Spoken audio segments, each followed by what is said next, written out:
minute. It's been a minute. We are glad to be back here recording our we're going to do a morning meditation, Conversational reading, podcast, life and recovery, and a little bit more. We're going to do a little reading. We're going to talk about it, reflect on it. We have been doing some of our own practices the last little while, but we haven't been doing this together. Did you miss me? I missed you. Oh, thanks for re-inviting me back. Oh, you're welcome. It's not the same without you. Well, it's non-existent without you. I haven't figured out how to do this kind of thing on my own because I think you're much more interesting, and I don't think anybody would even listen if I was just talking into the camera all by myself.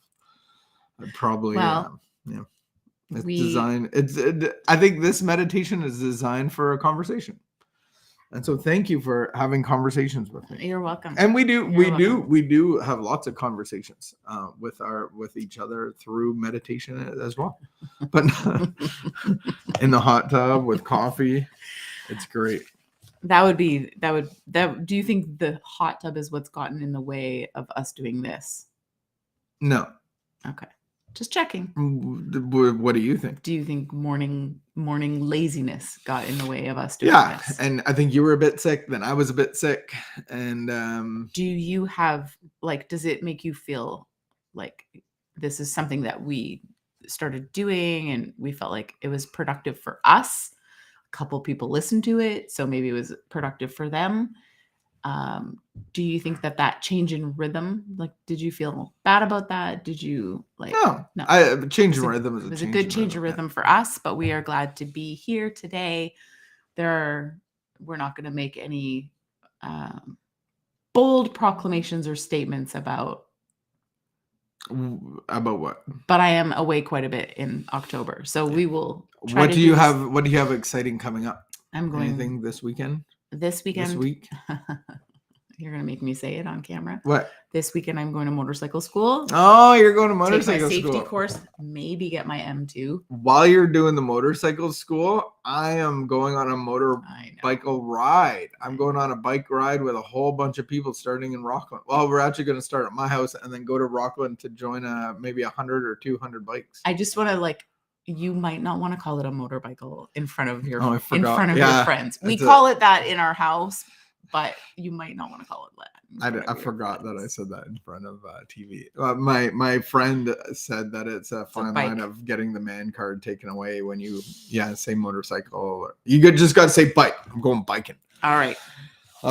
So those are fun things coming up, and then you got a good October coming up. I feel like you're already planned, and I'll try not to feel sorry for myself because you're going on trips and adventures and escapes and retreats. Gifted a trip, and I am grateful. And you have a lot going on in October. I do. Okay, it is September the 27th.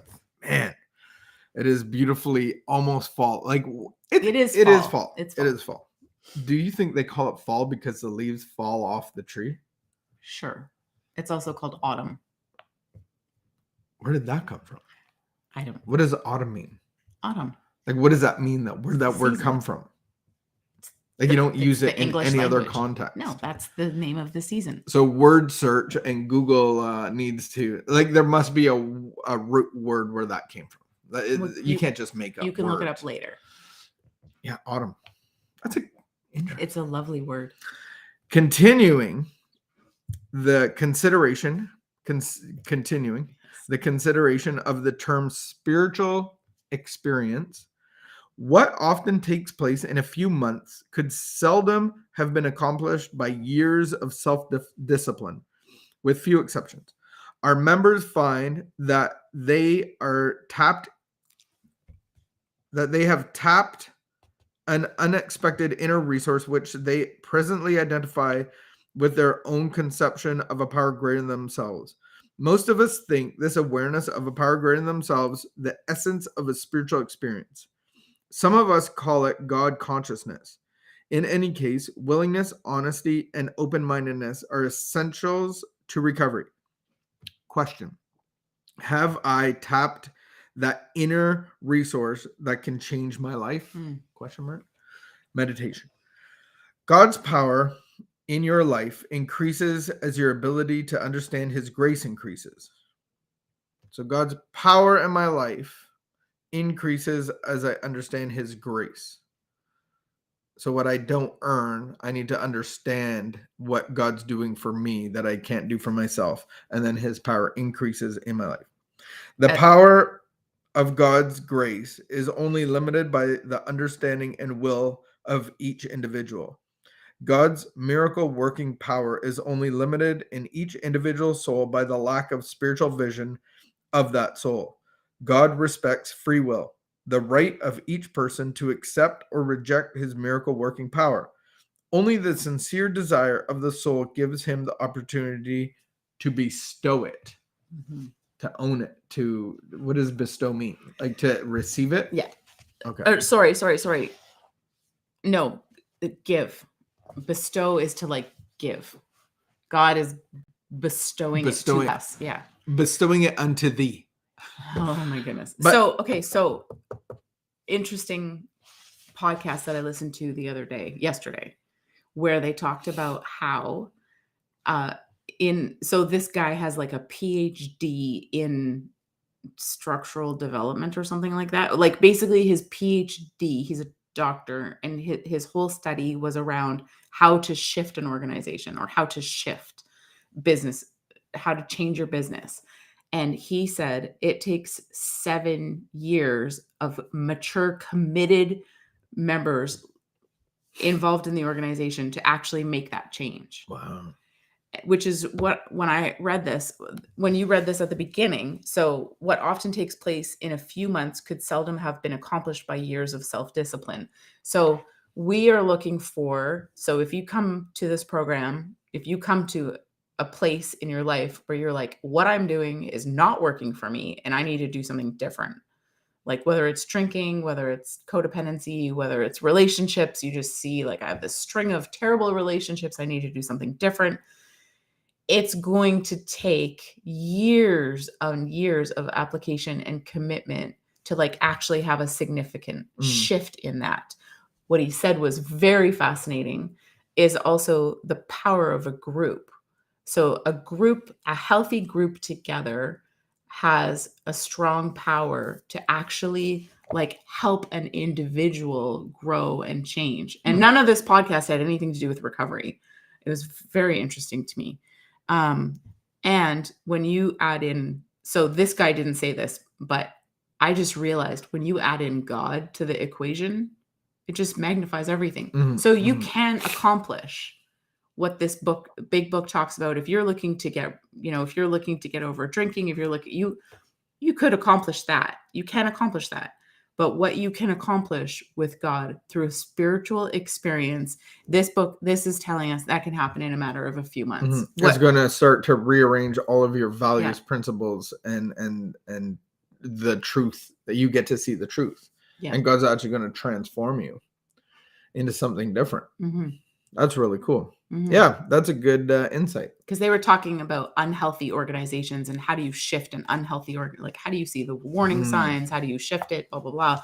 And I thought that is just so true of like on the individual level, everything that they were saying was so applicable on the individual level also that, you can do it on your own, but the power of a group, a healthy group can actually help you grow and change. And then when you add God into that mix, there's a supernatural realignment. That's really cool. And a group is not going to feel comfortable. They say it actually takes you a year to actually really in business. And this podcast was talking about churches, but it will take you a year to feel at home and comfortable and like you really know and feel like you belong. It takes a year. So then, when you say like, oh, go to this meeting and try it out for over 2 or 3 times, we should be saying in Al-Anon, we say 6. In Al-Anon, we say 6. Sounds like a commitment. At least in my group, we said 6. So you're saying a year just to feel a part of and committed to. And even Brene Brown says like, you got to go 6 times. And she, as a clinical psychologist, was able to describe exactly what's happening the first time you show up, the second time you show up, the third time you show up. She broke it down psychologically of like what happens to us when we go into a new environment. and then what happens when we put ourselves into that new environment the second time, and then what happens the third time. And so the really key thing is actually to keep like exposing ourselves to this new thing, and we're going to see it in a different way. So 6 times is enough to kind of get over those initial like feelings internally and the mental thing that's happening, and then see, you're able to could receive. this be the place for me? But you still may not really feel comfortable in that place and really truly have a sense of belonging for up to a year. It can take. Wow. Different people have different experiences. No, it's really introvert, good. extrovert, all that stuff. But yeah.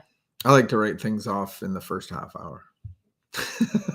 You're doing better at that lately. I am. You are doing much better. All right, at prayer that. for today.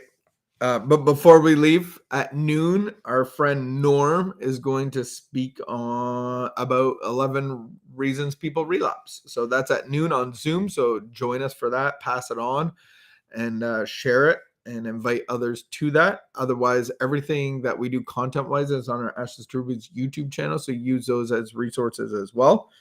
And our prayer for today is, I pray that I may not limit God's power by my lack of vision. I pray that I may keep my mind open today to his influence. And that's a set aside prayer, basically. Amen. All right. Keep the peace, be of good behavior, and we will see you hopefully tomorrow. Thanks for joining.